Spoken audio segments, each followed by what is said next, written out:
Hi, my name is Lily Moore, and today I want to talk to you about some adult graphic novels. There is a misconception that graphic novels and comic books are just for children and teenagers, but that's simply not true. So today I want to show you a couple of my favorites that are written specifically for adults. Now, just as a reminder, I don't recommend reading these to a younger audience, under 18. Some of them are a little raunchy, a little sexy, a little violent, but they are fantastic books I think you're going to enjoy. So, to start us off, true crime fans rejoice as Jeff Jensen brings us the fascinating story of Gary Ridgway, also known as the Green River Killer, who was a serial killer convicted in 2001 on nearly 50 charges of murder in the 1980s up in Washington. So Jeff Jensen's father, Tom Jensen, was the lead detective on this case, and he worked on it for literal decades, about 20 years of his life, and we follow him through it. So the author employs some time jumps in the book. It does skip around occasionally from the 80s to the 90s to the early 2000s when they were wrapping up the case, but he keeps the scope of characters pretty small so it doesn't get too confusing.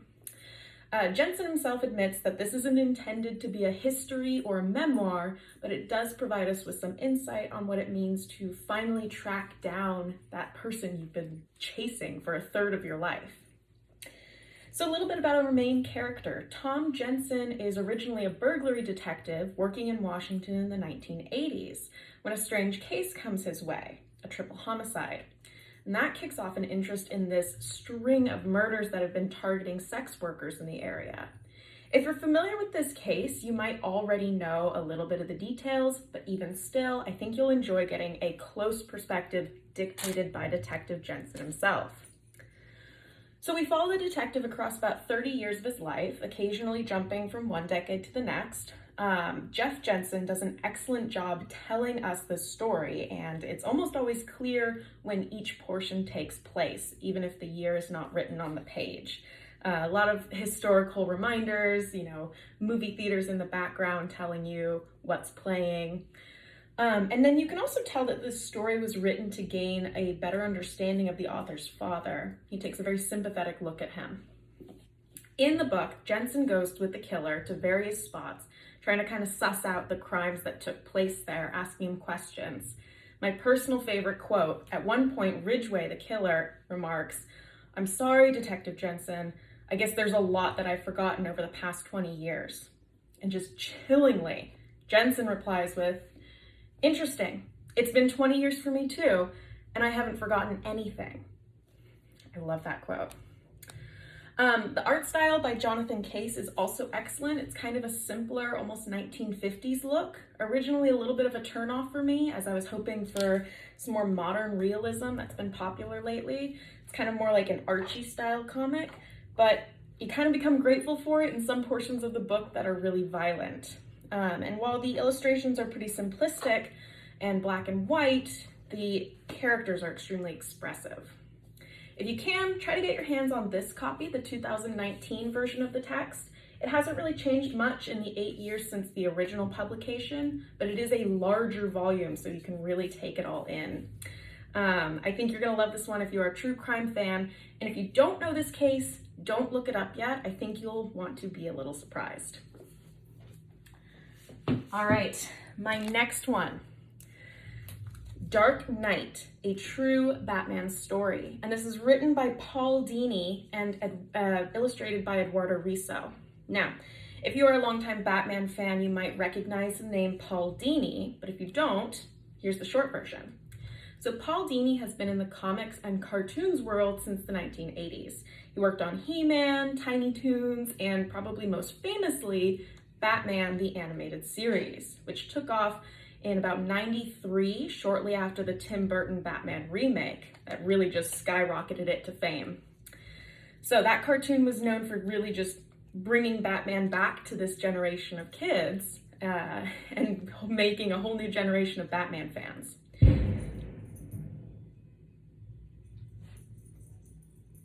That was an explosion. But this story isn't really about Batman or the Joker or any other cartoon villains. This is a personal story about Deanie and how a single awful night almost ruined his whole career. So on a walk home, Deanie is a victim of a random mugging, beaten within an inch of his life by just complete strangers. So his face can be reconstructed in a matter of hours, and it'll be healed in just a few months, but his self-esteem and confidence takes a huge hit that will take much longer to rebuild.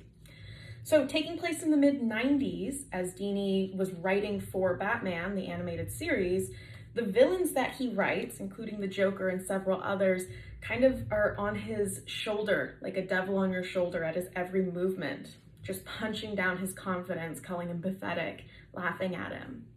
But then through it all, he also has Batman on the other shoulder, like an angel. But this angel isn't cutesy or sympathetic. This angel tells you like it is. Mitigate the future risk of an attack, focus on your health, regain your confidence. You will overcome this. And Deanie reflects, Batman always overcomes and continues what he does because that's who he is. He's Batman. He overcomes. So I think that a lot of people will be able to see themselves in the author Paul Dini, someone who has taken a shot and lost his confidence.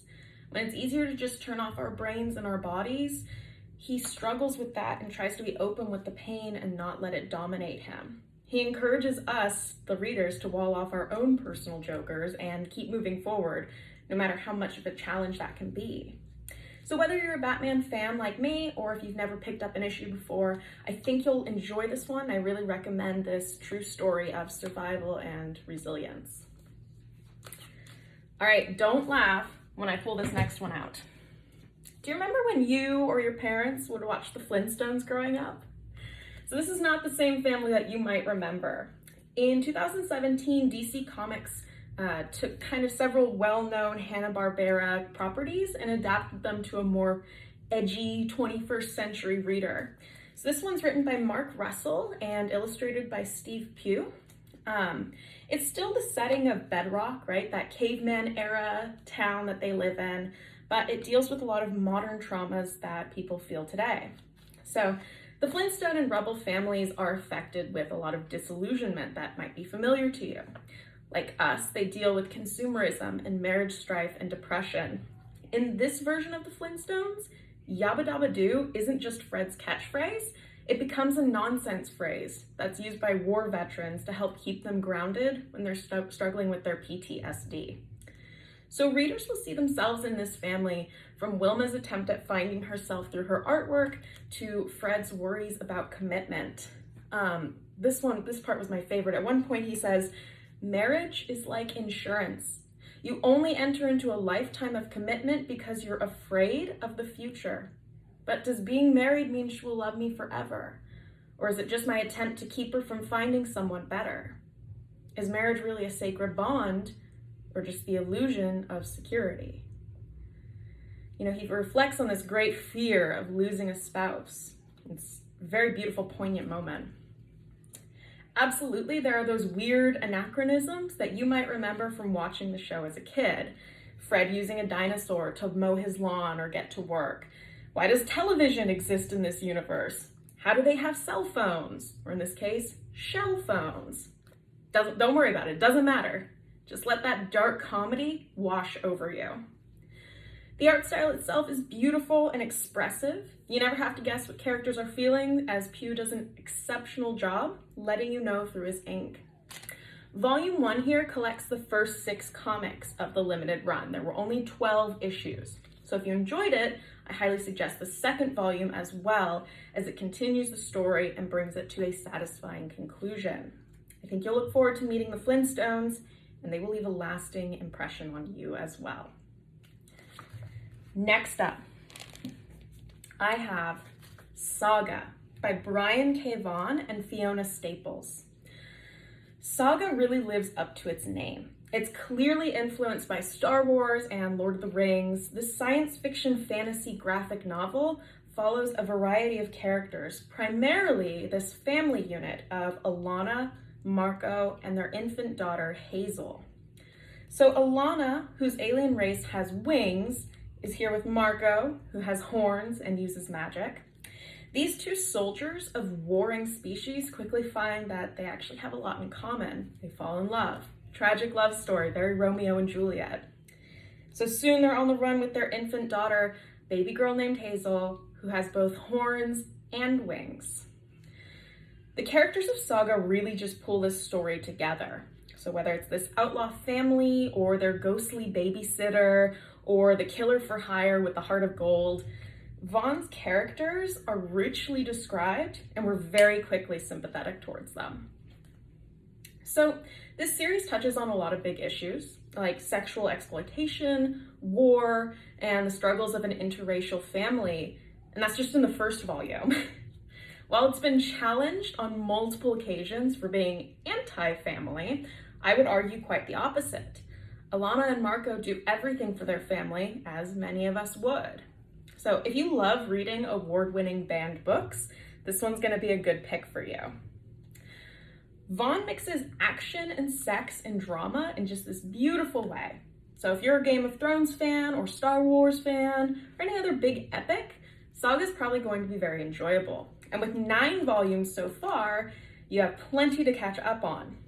Vaughn has stated that he intends to write another 9 volumes of Saga. It's only the first half that's been done so far. So if this first volume has you curious, now's a great time to catch up while the series is on hiatus. So if you catch up now, you can read the individual volumes or do what I did and seek out the compendium, which is all 9 volumes in one big book, contains every issue so far.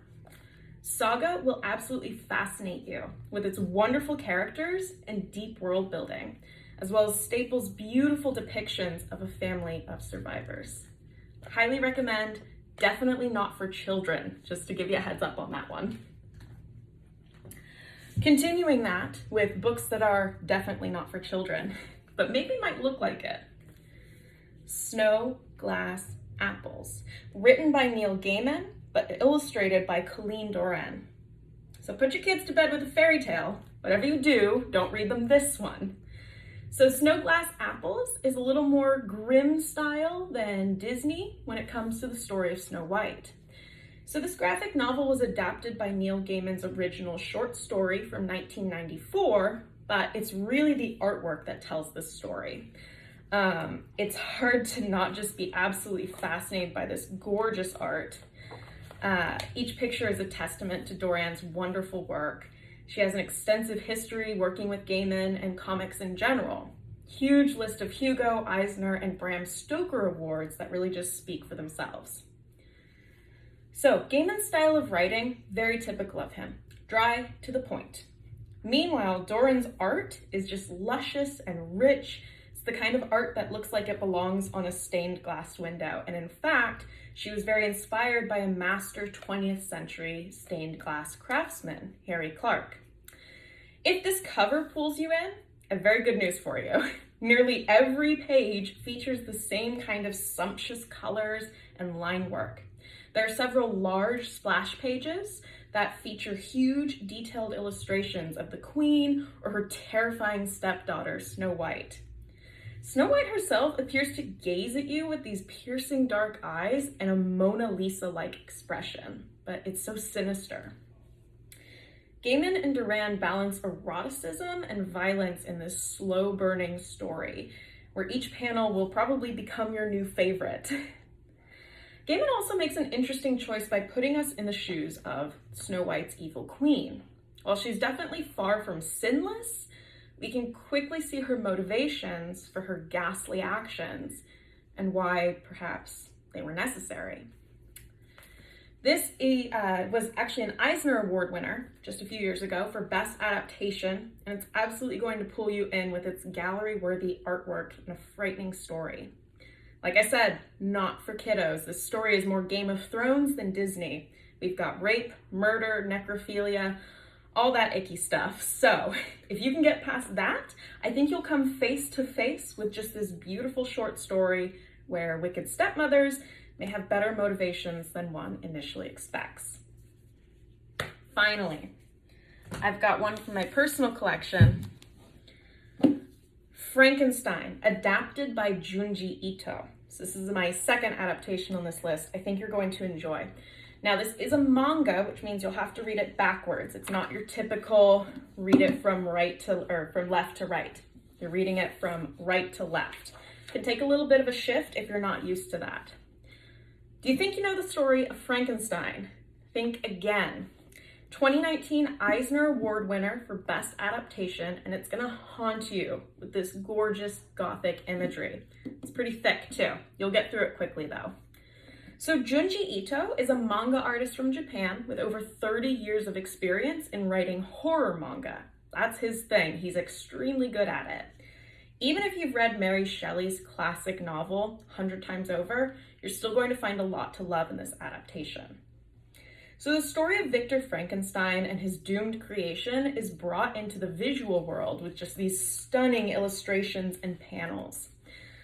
Ito's extensive, careful line work really brings out every detail and every stitch and every injury on the creature itself. He's somehow both tragic and grotesque. Ito makes very few changes to the story itself, really making the adaptation familiar with the story, but new in the medium that it's presented. Also, as a fun bonus, Ito has included many of his own short stories after Frankenstein itself. He is the master of the page turn trick. So what he does is he lulls you in as you're reading it, feeling anxious and anxious as you turn the page. And just before you are about to turn the page, he gives you a little panel at the bottom of somebody's reaction to something. You turn the page and you see what it is that they saw, and it's usually some horrific stuff. While Ito works primarily with horror, he does have a few autobiographical pieces at the end about his Maltese dog, Non Non. Hilariously, even in his lighthearted stories, he still manages to bring in his dark humor.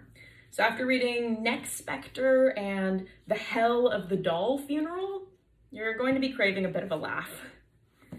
If you do like his take on Frankenstein, you might want to give some of his original work a try as well. He has several anthologies, but one of his most famous works is Uzumaki, also known as Spiral into Horror. That's a fantastic place to start if you have your curiosity piqued by Japanese horror.